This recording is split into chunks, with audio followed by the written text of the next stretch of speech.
எங்கள் அப்பா மறிச்ச சில நாட்களுக்குள்ளாக நான் ஏர்போர்ட்டுக்கு போகிறேன். அப்போ ஏர்போர்ட்டில் இருக்கும்போது எனக்கு ஒரு துக்கம். எப்போல்லாம் நம்ம வருவோமா, எங்கள் அப்பாவுக்கு அவ்வளோ ஒரு பெருமை, சந்தோஷம். என் மகன் போகிறான். எல்லாருக்கும் சொல்லுவாங்க, இன்னைக்கு அப்பா இல்லை. எமிகிரேஷன் அந்த இடம் இருக்கும், அங்கே போய் நான் நிற்கிறேன். நிற்கும் பொழுது என்னுடைய பாஸ்போர்ட் பார்க்குறேன்.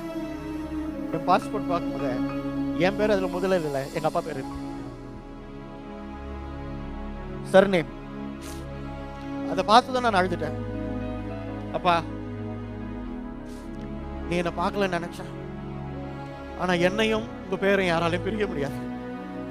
உலகத்துல நான் எங்க இருந்தாலும் என்னுடைய இன்ஷியல் ஏ.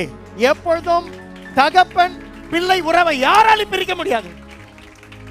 ஜீசஸ் வந்த மெயின் நோக்கம் பிதாவாகிய தேவனை நமக்கு எஜமானாகவோ அல்லது சாமியாக காட்டல, பிதாவாகிய தேவனை நமக்கு தகப்பனாக காட்ட.